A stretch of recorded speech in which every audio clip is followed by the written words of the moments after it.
অযোধ্যা কাণ্ড।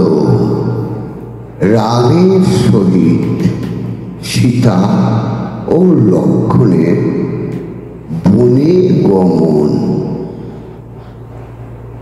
রাত্রি দিন কান্দে লোক, করে জাগরণ। গেলেন তমসা কুলে শ্রীরাম লক্ষ্মণ। নানা বন ফুল দেখি সে নদীর কূলে। রাজহংস ক্রীড়া করে তমসার জলে।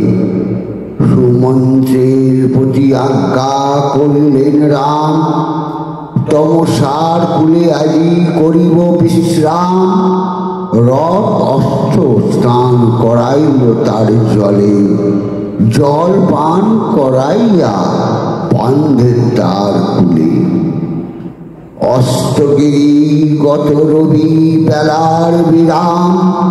তমসার জলে স্নান করেন শ্রীরাম। কমণ্ডল ভরি জল আনিল লক্ষ্মণ। রাম সীতা পক্ষলন করেন চরণ। লক্ষ্মণ বৃক্ষের তলে বিছাইল পাতা। করিলেন তাহাকে স্বয়ং রাম সীতা। হাতে ধনুক লক্ষ্মণ রইল জাগরণে। প্রীতি পাইলেন রাম লক্ষ্মণের গুণে। তমসার কূলেতে পঞ্চেন এক রাত্রি। প্রভাতে যুগায় রথ সুমন্ত সারথি। প্রাতঃস্নান আদি করি নিয়ম আচার। হইলেন শ্রীরাম তমসা নদী পার।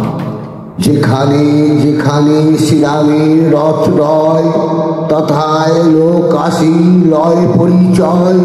বৃদ্ধ কালে দশরথ বাদ্যমণি তার। হেন পুত্র পুত্রবধূ পাঠায় কান্তার। যেখানে শোনেন রাম পিতার নিন্দন, করেন সে স্থান হতে তড়িৎ গমন। তমসা ছাড়িয়া তার গোমতী প্রতি প্রভৃতি। নদী পার হইলেন রাম মহামতি। জলে হংস কেলি করে অতি সুশোভন। দেখি আপ্যায়ন হন শ্রীরাম লক্ষ্মণ। শ্রীরাম বলেন সীতে সর্বত্র বিদিত। ইক্ষ্বাকুর রাজ্য এই দেশ সুশোভিত। এই দেশে ইক্ষ্বাকু ধরিল ছত্রদণ্ড। মম পূর্বপুরুষের দেখো রাজ্যখণ্ড। যথা যথা যান রাম প্রসন্ন হৃদয়। সে দেশের যত লোক আসি নিবেদয়।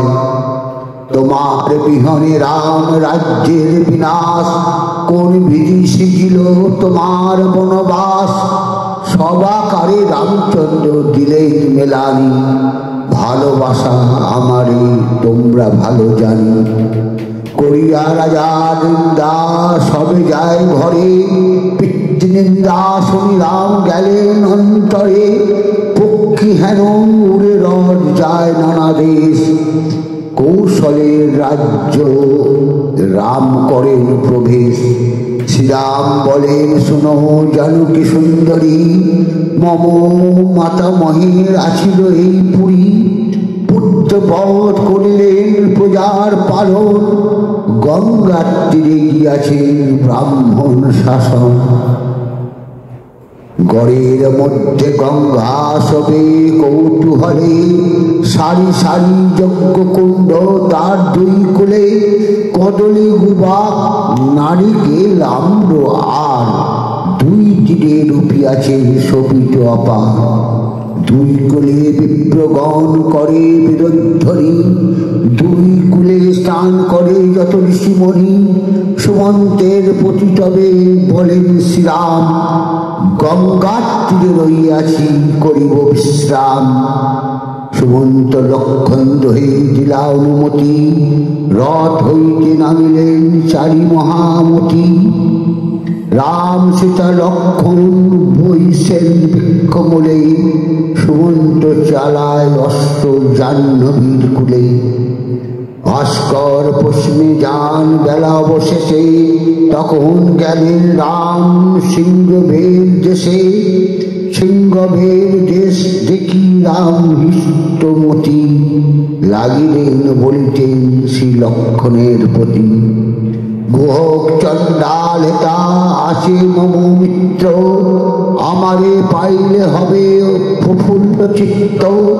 শ্রীরাম বলেন সুমন্ত সারথি, মিত্রের বাটিতে আমি থাকি এক রাতি। কহিব শুনিব বাক্য দোহে দোহাকার, বিশেষত জানিব পথের সমাচার। নানাবিধ ফল খাব কদলী কাঁঠাল, সুরঙ্গ নারঙ্গী আদি পাইব রসাল। রাম বনে যাইবে রহেন সেই দেশে, গাইল অযোধ্যা কাণ্ড কবি কৃত্তিবাসে। জয় শ্রীরাম। নমস্কার।